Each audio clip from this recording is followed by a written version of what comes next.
नमस्कार दोस्तों, आज का अध्याय शिवरात्रि स्थापना पर होगा।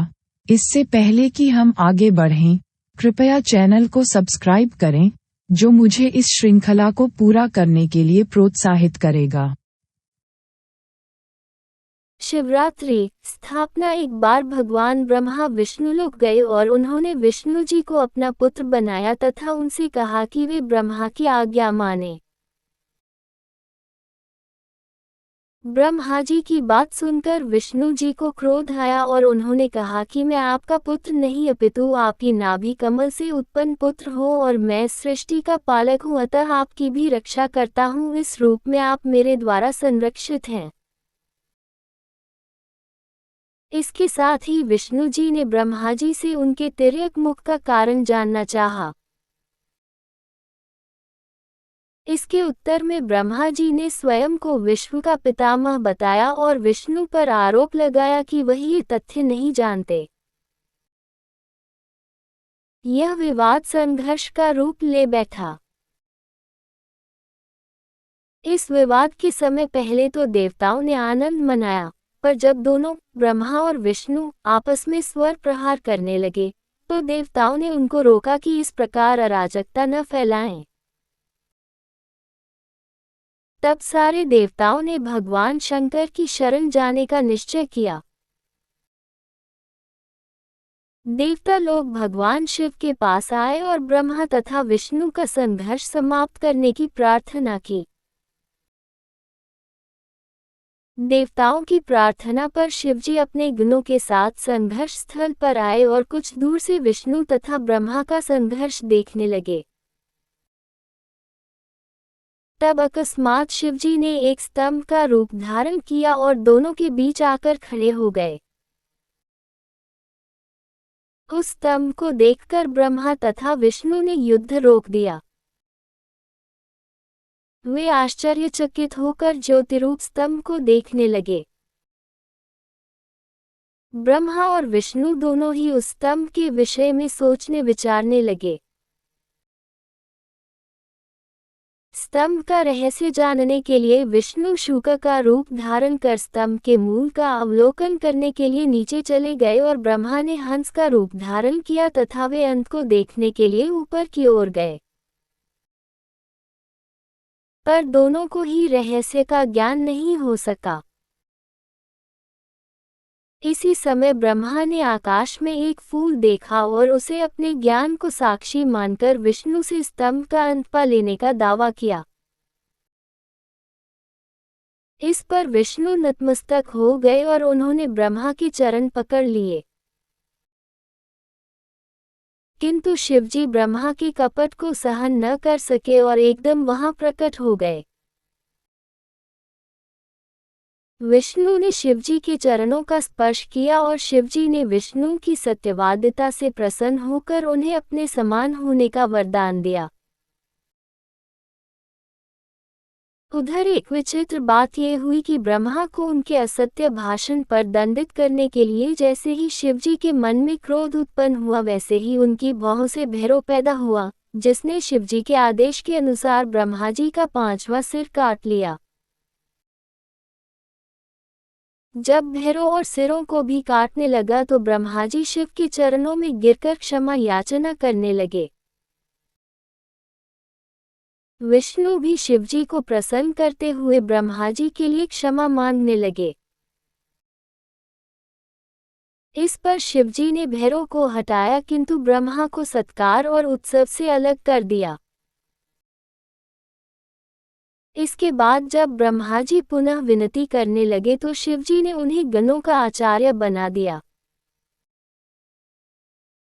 जिस फूल को ब्रह्मा जी ने देखा था वह केतकी का फूल था, अतः असत्य साक्ष्य के कारण शिवजी ने केतकी को अपनी पूजा से अलग कर दिया।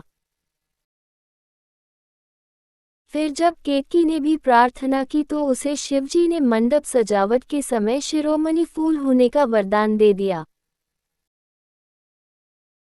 इसके बाद ब्रह्मा और विष्णु ने शिवजी को अनेक वस्तुएं समर्पित की और षोडशोपचार से शिवजी की पूजा की। इसके बाद शिवजी ने उन दोनों को समझाया कि वस्तुतः वे ही शिव ईश्वर हैं।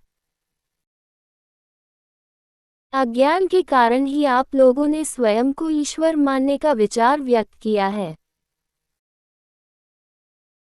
अब इस अज्ञान से मुक्त होकर मेरे प्रति ही तुम्हारी ब्रह्म दृष्टि होनी चाहिए तथा मेरे पिंडी लिंग को मुझ निराकार का साकार रूप मानकर पूजा करो। आज का दिन मेरे नाम से शिवगिरी का दिन कहलाएगा। इस दिन पार्वती सहित मेरी लिंग रूप में पूजा करने वाला मुझे कार्तिकेय के समान प्रिय होगा। इसके बाद ब्रह्मा और विष्णु के पूछने पर शिवजी ने पंचकृत्य के विषय में बताया। 1. सर्ग अथवा सृष्टि, संसार का अभ्युदय। 2. स्थिति, संसार का पालन, भरण पोषण और व्यवस्थापन। 3. संहार, संसार का विनाश। 4. तिरोभाव, परिवर्तन अथवा उत्क्रम, रूपांतर। 5. अनुग्रह, सर्ग से मुक्ति। शिवजी बोले, इन 5 कृत्यों से ही मेरे द्वारा संसार का संचालन होता है। इनके संचालन के लिए मेरे 5 मुख 4 दिशाओं में 4 और बीच में पंचम हैं। आपने अपने तप से पहली 2 स्थितियों को ही प्राप्त किया है। रुद्र और महेश रूप ने भी संहार और तिरोभाव कृत्यों की प्राप्ति की है। अनुग्रह नामक पंचम कृत्य कोई भी नहीं प्राप्त कर सका है। और आप लोगों की एक भूल से और आप में व्याप्त मूलता के कारण मुझे रूप, यश, कृत्य, वाहन, आयुधादि का सृष्टि की स्थिति के लिए संग्रह करने पर विवश होना पड़ा। यदि आप अनुग्रह को पाना चाहते हैं तो ओंकार द्वारा मेरा पूजन करो। ओंकार ही मेरा वाच्य और मैं वाचक हूँ। ओंकार के साथ पंचाक्षर ओम नमः शिवाय से मेरा अनुग्रह सुलभ हो जाता है। शिवजी के इस दिव्य उपदेश के लिए देवों ने कृतज्ञता प्रकट की और शिवजी की पूजा की। उनकी पूजा स्वीकार कर शिवजी अंतर्ध्यान हो गए। इस आख्यान को सुनकर ऋषियों ने सूची से कहा कि हे भगवान, आप हमें सदाचार का स्वरूप समझाने की कृपा करें। हम स्वर्ग नरक के कारणभूत धर्म अधर्म का ज्ञान पाना चाहते हैं। ये सुनकर सूची बोले, सदाचार युक्त ब्राह्मण ही सच्चे अर्थों में ब्राह्मण कहलाने का अधिकारी है। सदाचार के कर्म विधान में अनेक बातें हैं। सदाचार से जीवन यापन करने वाला व्यक्ति प्रातःकाल उठकर सूर्य की ओर मुख कर देवताओं का स्मरण करे। इससे उसे अर्थ और धर्म की उपलब्धि होगी। फिर नित्य कर्म रूप मलमूत्र का त्याग करे। इसके बाद हाथ पैर धोकर कुल्ला करे। दंत मंजन करने के बाद स्नान करके पितरों का स्मरण करे।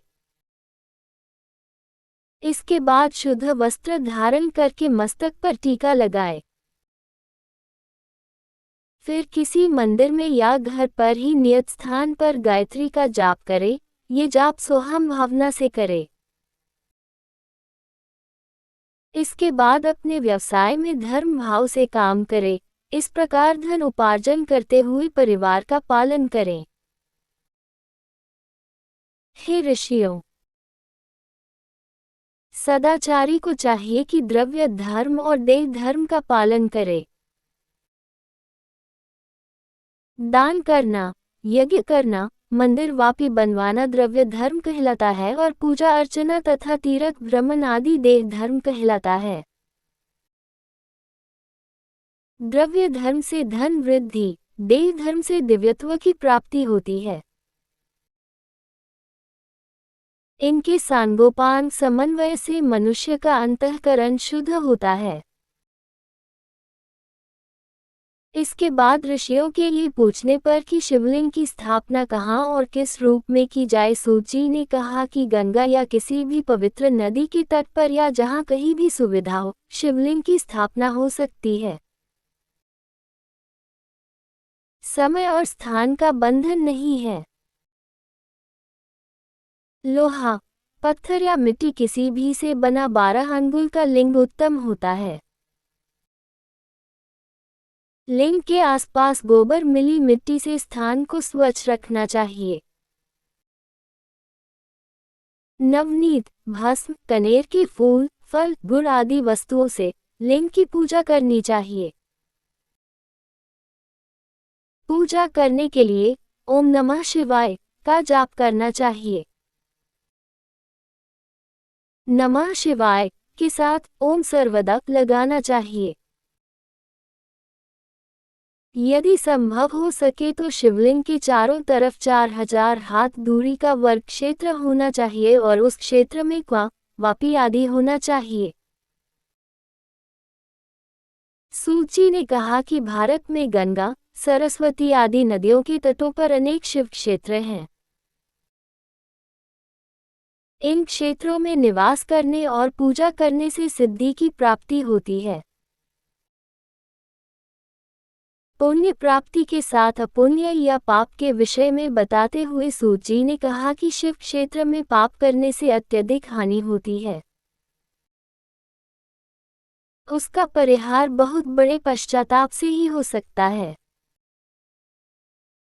सूची ने आगे बताया कि पाप पुण्य के 3 चक्र होते हैं: बीज, वृद्धि और भोग।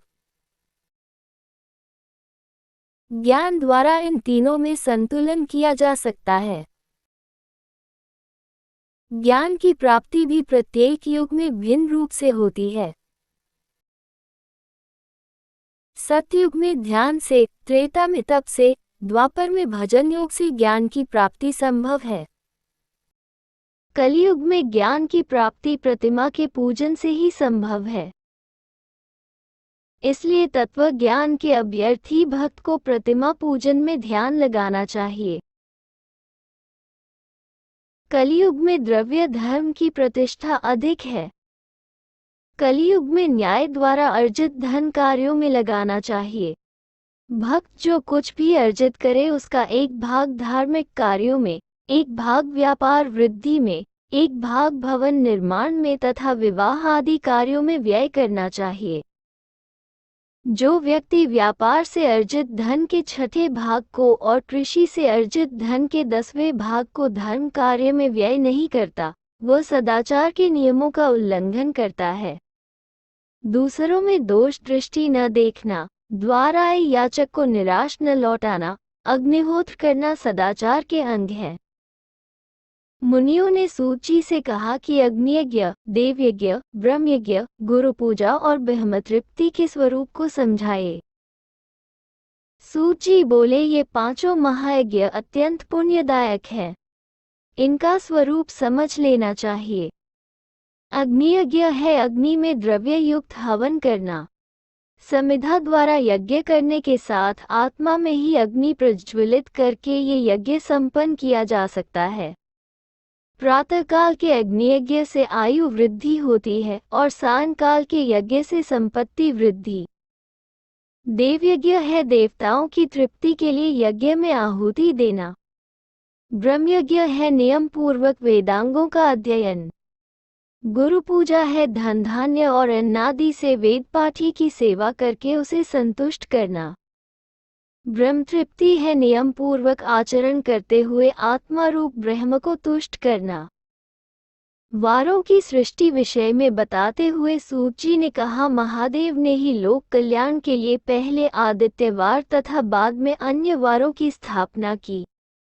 इसके साथ प्रत्येक दिन के लिए पूज्य एक देवता और उसके पूजा फल का विधान किया। सम्यक और स्वस्थ जीवन यापन करने के इच्छुक भक्त इन वारों से संबद्ध देवताओं की पूजा करते हैं।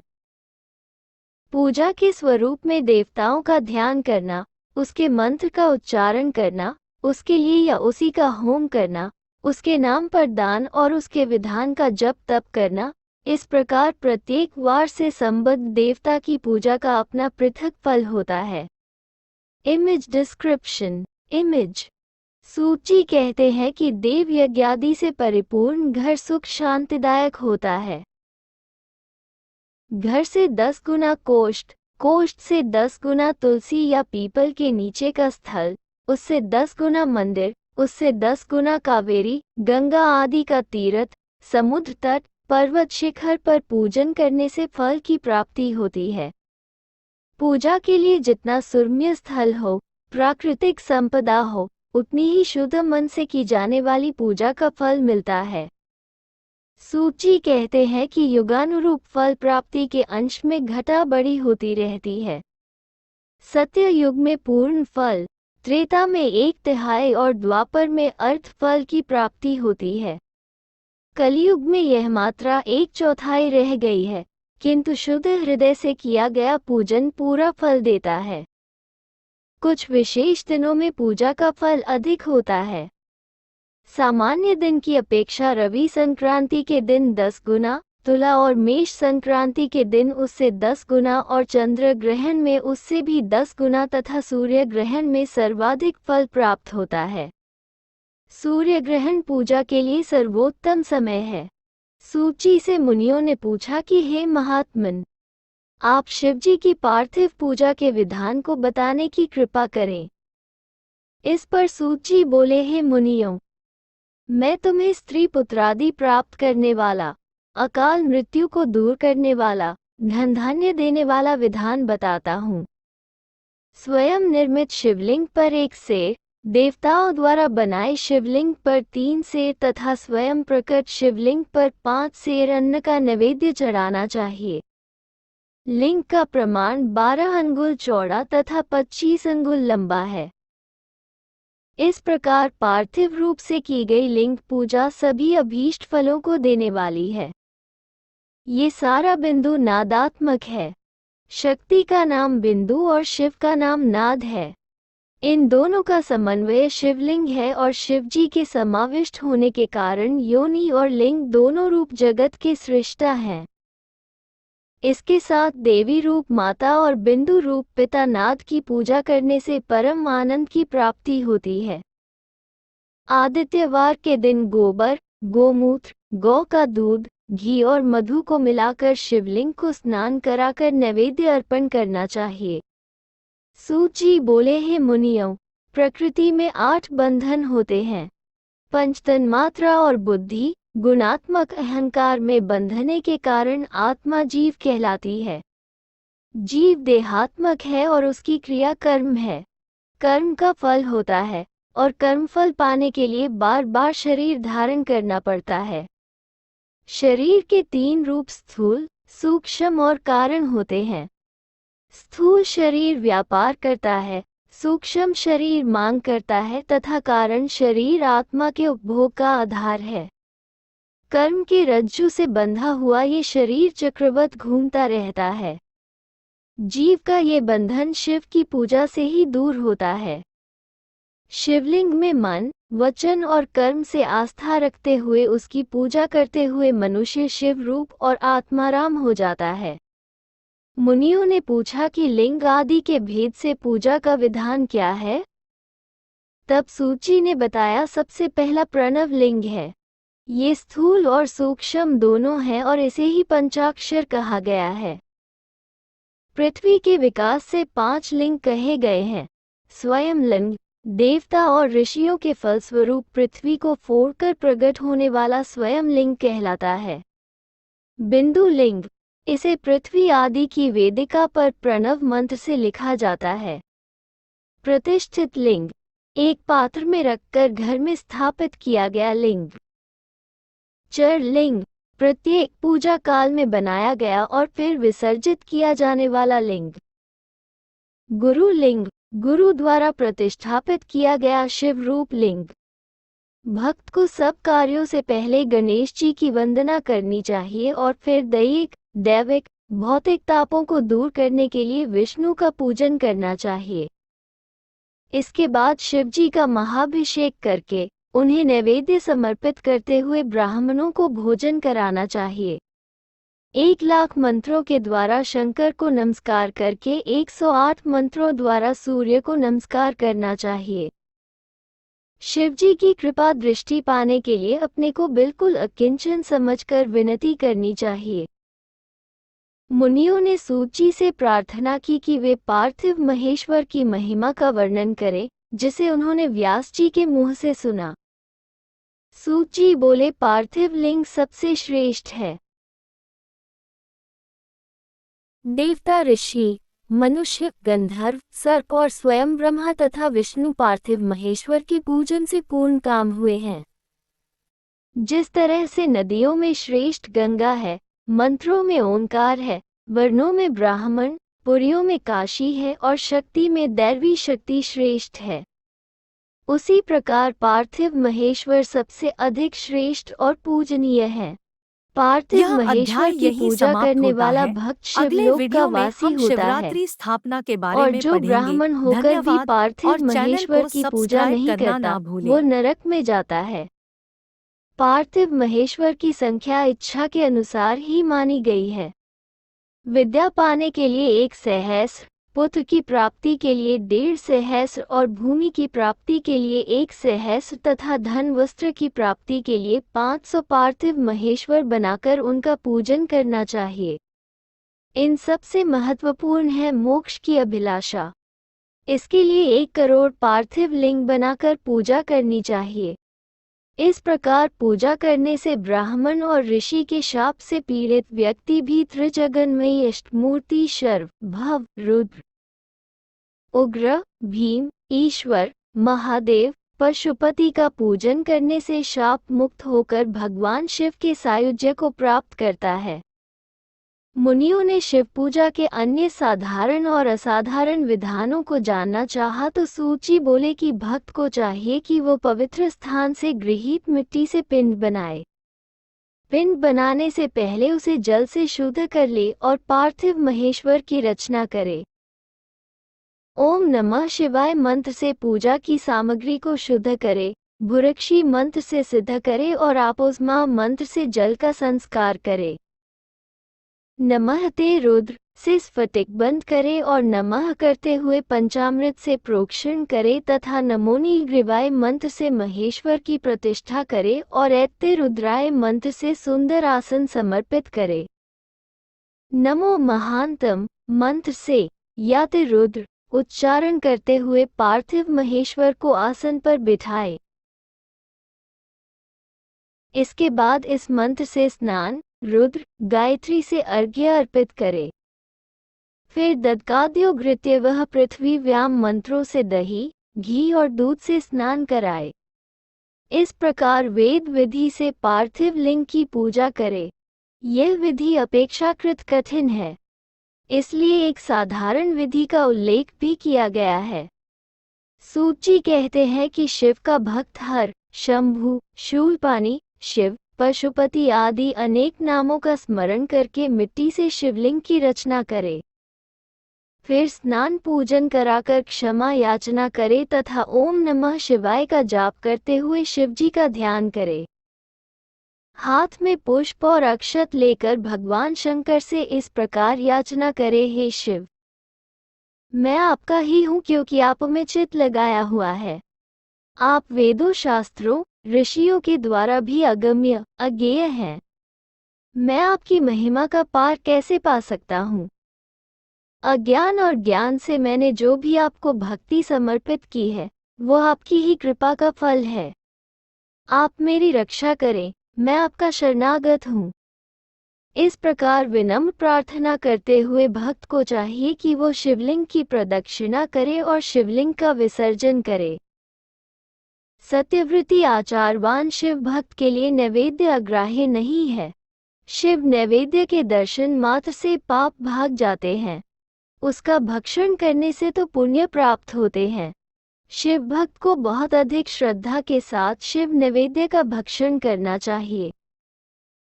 हाँ, जहाँ पर पवित्रता और सात्विकता नहीं है और जहाँ चांडालों का अधिकार है, यदि वहाँ कोई नैवेद्य का भक्षण नहीं करता तो उसे क्षमा किया जा सकता है। एक बात और जान लेनी चाहिए कि बाणलिंग, लोहलिंग, सिद्धिलिंग और स्वयंभूलिंग में तथा संपूर्ण प्रतिमा के पूजन में चांडालों का अधिकार नहीं है। इसके साथ बिल्व महादेव जी का रूप है। बिल्व पूजा में शिवजी का जल से अभिषेक करने वाला भक्त, ब्राह्मण को भोजन कराने वाला भक्त अनंत सुख और विभूति को प्राप्त होता है। मुनियों ने रुद्राक्ष की महिमा के विषय में बताने के लिए सूत जी से प्रार्थना की। सूत जी ने कहा, रुद्राक्ष, विभूति और शिव जी का नाम, इन तीनों का फल त्रिवेणी फल के समान माना गया है। जो भक्त शिव नाम का स्मरण करता है, रुद्राक्ष धारण करता है और भस्म को अपने शरीर पर धारण करता है, वो पापनाशक और पुण्यदायक भक्त के रूप में औरों को भी पुण्य प्राप्त कराता है। ऐसे भक्त का दर्शन त्रिवेणी के दर्शन के समान है। शिवजी के अनेक नामों में सुरसरी, विभूति, सूर्यतन्या, यमुना तथा रुद्राक्ष भागीरथी और सारे पापों को नष्ट करने वाली सरस्वती है। भस्म तीर्थ रूप है। महाभस्म और स्वल्प भस्म इसके दो रूप हैं। श्रौत, स्मार्त और लौकिक भेदों से महाभस्म कई प्रकार का होता है। इसी प्रकार स्वल्प भस्म के भी कई भेद होते हैं। द्विजों के लिए श्रौत और स्मार्त तथा अन्यों के लिए लौकिक भस्म धारण करने का विधान कहा गया है। गोबर से युक्त भस्म आग्नेय कही जाती है और इससे भी त्रिपुंड बनाना चाहिए। त्रिपुंड में 3 रेखाएं होती हैं।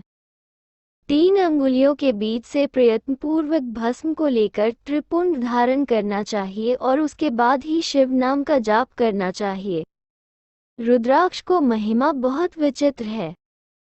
सहस्रों वर्ष पहले जब सहस्रों वर्षों तक तप करने के बाद भी शिवजी को संतोष नहीं हुआ तो उन्होंने अपनी लीला के वशीभूत होकर नेत्र बंद कर लिए। उस समय उनके नेत्रों से जल के कुछ कण पृथ्वी पर गिरे और वे रुद्राक्ष के रूप में उत्पन्न हुए।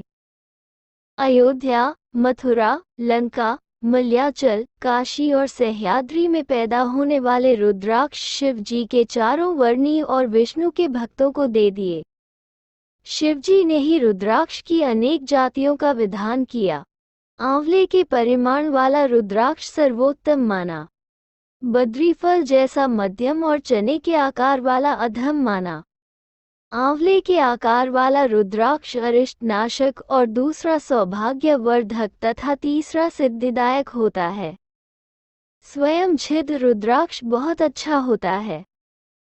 1100 रुद्राक्षों को धारण करने वाला शिव रूप, 550 रुद्राक्षों को धारण करने वाला महान भक्त और 300 रुद्राक्षों को 3 सूत्री यज्ञोपवीत के रूप में धारण करने वाला पवित्र आत्मा और 108 रुद्राक्षों को धारण करने वाला दृढ़व्रती कहलाता है। यह विशेष ध्यान देने योग्य बात है कि रुद्राक्ष धारण किए बिना शिव नाम की भक्ति फलदायक नहीं होती। रुद्राक्ष के 1 से लेकर 14 तक मुख होते हैं। एक मुखी रुद्राक्ष शिव रूप होता है और मुक्ति तथा भुक्ति प्रदाता है। द्विमुखी रुद्राक्ष पापनाशक होता है। त्रिमुखी सिद्धिदायक होता है और चतुर्मुख फलदायक होता है। इस तरह रुद्राक्ष के जितने मुख होंगे उनको धारण करने वाला उत्तरोत्तर श्रेष्ठ होता जाएगा। रुद्राक्ष को धारण करने की एक विधि है। निम्नलिखित जाप करके ही रुद्राक्ष धारण करना चाहिए। 1. ओम ह्री नमः। 2. ओम नमः। 3. ओम क्ली नमः। 4. ओम ह्री नमः। 5. ओम क्ली नमः। 6. ओम ह्री हम नमः। 7. ओम हूँ नमः। 8. ओम हूँ नमः। 9. ओम हम ह्री नमः। 10. ओम ह्री क्ली नमः। 11. ओम क्ली हूँ नमः। 12. ओम कृक्षुरु नमः। 13. ओम हुक्रु नमः। 14. ओम क्षुक्लु नमः। इस मंत्र के बिना रुद्राक्ष नहीं धारण करना चाहिए। रुद्राक्ष से देवता लोग प्रसन्न होते हैं और भूत पिशाच भी डरते हैं। धन्यवाद देवियों और सज्जनों, आज का अध्याय यहाँ समाप्त होता है। अगले अध्याय में हम रुद्र संहिता, सृष्टि खंड के बारे में जानेंगे।